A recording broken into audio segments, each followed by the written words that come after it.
Welcome to Manish Sharma channel. Sir, हम हमारे channel का मेन मोटो यही है, financial stock market related knowledge हम कैसे सिंप्लीफाई लैंग्वेज में आपको बताएं। ये चैनल का मकसद सिर्फ एजुकेशन के पर्पस से देखना चाहिए। जो भी शेयर्स हम डिस्कस करते हैं उसको बाई या सेल रिकमेंडेशन नहीं मानना चाहिए। You should consult your financial advisor before making any buy and sell decision. तो आज का हमारा टॉपिक है banking and non banking financial company. So we will start with banking. What is banking? Banking is a mode wherein retail people invest their money through current account, saving account, fixed deposit, and bank further lend that money in the form of loans. Similarly, NBFC also have its own fund, and they also collect money in the form of commercial deposit, debentures, and they do further lending. So bank के पास जो एक added advantage होता है as compare to NBFC is CASA is current account, saving account. जिस भी bank के Kasa ratio काफ़ी अच्छा होता है, मतलब उसके पास कॉस्ट ऑफ फंड काफ़ी सस्ता वाला है, सो उनको एक कॉम्पिटिटिव एडवांटेज होता है। सो इंडिया में सबसे अच्छा कासा SBI का है, बाद में HDFC बैंक का है। सो जो कासा रेशियो होता है वो लो कॉस्ट पड़ता है बैंक को, और bank can earn more on the loan front. So उनका प्रॉफिटेबिलिटी अच्छा आता है उस कारण से। फिक्स डिपॉजिट हमने बात किया कि एक फिक्स डिपॉजिट पे एक स्पेसिफाइड पीरियड के लिए रिटेलर इन्वेस्ट करते हैं, and on maturity they get their money along with the interest. Similar this both fix deposit done by bank and NBFC also. So we have Bajaj finance fix deposit, we have Mahindra finance, we have Cholamandalam Finance fixed deposit, we have Mahindra Finance commercial deposit. Normally in commercial deposit में आपको bank से 0.5% या 1% का interest ज़्यादा मिलता है। Now we will discuss net interest income, NII बोलते हैं हम उसको। ये कुछ नहीं होता, ये नेट इंटरेस्ट इनकम होता है कि कितना बैंक ने इंटरेस्ट इनकम से अर्न किया है। और एक होता है finance margin. Finance margin simple होता है कि total revenue minus all direct expenses is the finance margin. Finance margin to revenue हो जाता है, फाइनेंस मार्जिन का रेशियो हो जाता है। सो बैंकिंग और NBFC शेयर लेने के वक्त हमको क्या क्या चीज़ों के ऊपर ध्यान देना चाहिए। सो आज हम 3 शेयरों के बारे में बात करेंगे, और हम डिस्क्लेमर देना चाहेंगे कि इनमें से कुछ शेयर्स हमारे पोर्टफोलियो, हमारे फैमिली के पोर्टफोलियो में हो सकता है। सो आप इन्हें बाई या सेल रिकमेंडेशन ना समझें, आप अपनी रिसर्च करिए। हमारा पर्पस यही है कि आपको कैसे एजुकेट करें कि ये शेयरों को आप भी कैसे अध्ययन कर सकते हैं, how you can do your own research. So हमारा पहला शेयर है HDFC बैंक। सो आप screener.in पे जाइए, और जो हमने tax free risk free return वाला फार्मूला 2 दिन पहले जो बताया था, इस वीडियो के डिस्क्रिप्शन में वो वीडियो का लिंक हम ज़रूर देंगे। उससे आपको पता चलेगा कि इनको वैल्यू कैसे करना है। तो HDFC की बुक वैल्यू है करीबन 519, और इनका रिटर्न ऑन इक्विटी है 17.1, but for simplicity we are keeping it 70। And हमने बताया था tax free risk free return हमारा 5 आता है, बिकॉज 7 माइनस 30% टैक्स रेट, तो इफेक्टिवली 4.8 होता है, but for simplicity we are keeping it 5। So जो tax free risk free ratio आता है हमारा, return on equity divide by the risk free return, is 3.4। So 3.4 of the book value, यानी 3.4 multiply by 519। So the fair value as per our valuation is 1764, and stock is trading at the valuation of current market price of 1628. But there is a catch. अब हमेशा ये fair value के हिसाब से देख के by करना उचित नहीं होगा, आपको बिजनेस ग्रोथ भी देखना पड़ेगा। HDFC में जो कि मर्जर हुआ है, इसके लिए मैनेजमेंट ने ऑलरेडी स्पेसिफाई किया है कि the kind of growth they were getting will not get. So जब भी ग्रोथ कम होती है तो P री रेटिंग हो जाता है, मतलब P री रेटिंग हो जाता है अपवर्ड ट्रेंड या डाउनवर्ड ट्रेंड में। सो HDFC का P अब डाउनवर्ड ट्रेंड में जा रहा है। इसके लिए HDFC का मार्केट कैपिटलाइजेशन है 12,35,653 करोड़। सो जो इतना बड़ा मार्केट कैप है ऑलरेडी, सो वो उतनी एक्सपोनेंशियल स्पीड से नहीं ग्रो कर सकता।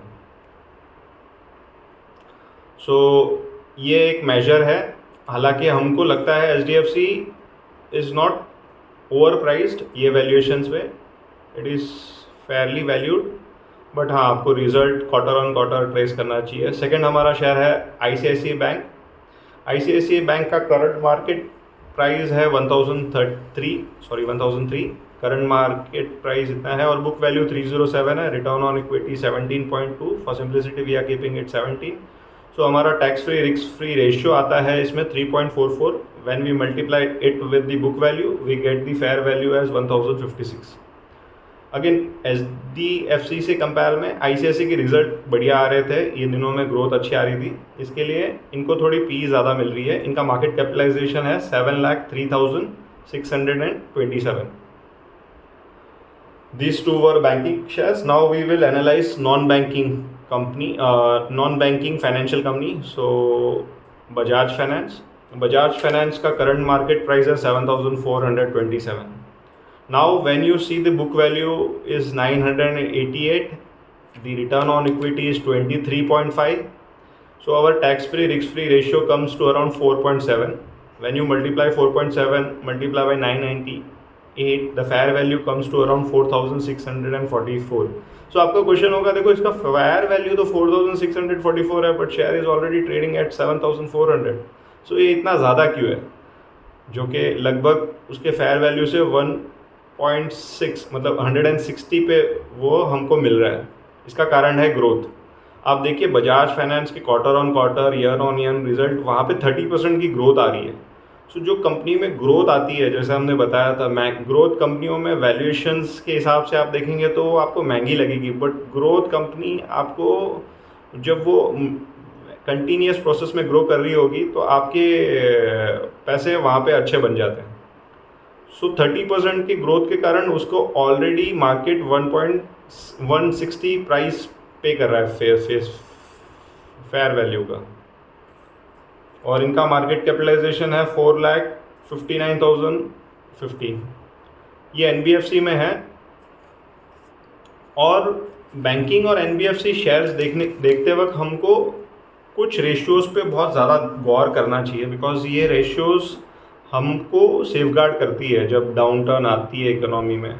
सो एक होता है ग्रॉस NPA, एक होता है नेट NPA। ग्रॉस NPA ये होता है non performing assets. Gross NPA ये होता है कि RBI रूल्स फ्रेमवर्क करती है कि 3 मंथ्स के अबाउ कोई लोन है वो रीपे नहीं कर रहे हैं, उनका मतलब वो डेफिनेशन के हिसाब से वो स्टैंडर्ड NPA होता है या ग्रॉस NPA में आता है, और कुछ 1 साल से ऊपर अगर वो रिटेल पे नहीं कर रहा है सो वो नेट NPA में आ जाता है आफ्टर 2 और 3 और 4 times reminders. 3 month, 6 month, 9 month ऐसे स्कीम डिफाइन करी हुई है RBI के फ्रेमवर्क के हिसाब से। So net NPA is the actual loss to this banking and NBFC। Now from this NPA provisions, if that bank or NBFC is able to recover that money, so वो उनका profit हो जाता है। सो किसी भी बैंक और NBFCs का NPA, net NPA या ग्रॉस NPA कम होता है, मतलब उनकी रिकवरी बहुत अच्छी है, और वो बैंक और NBFC अच्छा परफॉर्म करती है स्टॉक मार्केट में। जो भी बैंक है, स्मॉल बैंक है या बड़ी बैंक है, जिनके NPA ज़्यादा होते हैं उनके स्टॉक प्राइजेस पहले अफेक्ट हो जाते हैं, because they have not exercised the prudence while giving the loan. So NBFC bank में लोन ग्रोथ से ज़्यादा मेरे को लगता है जो NPA मेजर अच्छा करते हैं वो कंपनियां अच्छा करती हैं, और NBFC बिजनेस और बैंकिंग बिजनेस में डेटा बहुत इंपॉर्टेंट रोल प्ले करता है। सो हमारे सुनने में यह आया है कि बजाज फाइनेंस के पास, SBI के पास ऐसा डेटा है कि इकोनॉमिक डाउनटर्न का इनको बहुत पहले ही पता चल जाता है कि कौन से सेक्टर में पहले डाउनटर्न आएगा, कौन से रीजन में स्लो डाउन आया है, बिकॉज इनके जो लोन ग्रोथ बुक है वो काफ़ी बड़ी है, और इन्होंने over a period of time बहुत अच्छा डेटाबेस भी अपना बनाया हुआ है।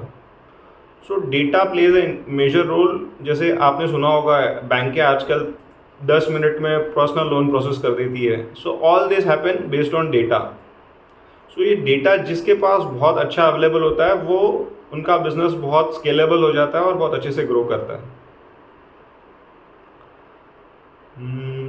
और हम बात करेंगे बैंकिंग फ्रॉड्स के बारे में। बैंकिंग में फ्रॉड्स कैसे हो जाते हैं। कई कई बैंकों में आपने सुना होगा, पीएमसी बैंक में फ्रॉड हो गया, लोन दे दिया, वो रीपे नहीं हुआ। डीएचएलएफ जो एक बहुत बड़ी संस्था थी एनबीएफसी में, जिन्होंने बहुत लोन दे दिए, सब स्टैंडर्ड हो गए उनके लोन, वो पैसे रिकवर ही नहीं कर पाए और प्रमोटर ने कुछ मैनिपुलेशन किया था। यस बैंक में जैसे बहुत सारे लोन दे दिए, वो वापस आए ही नहीं। सो उनसे क्या होता है, कैपिटल पूरा वाइप आउट हो जाता है।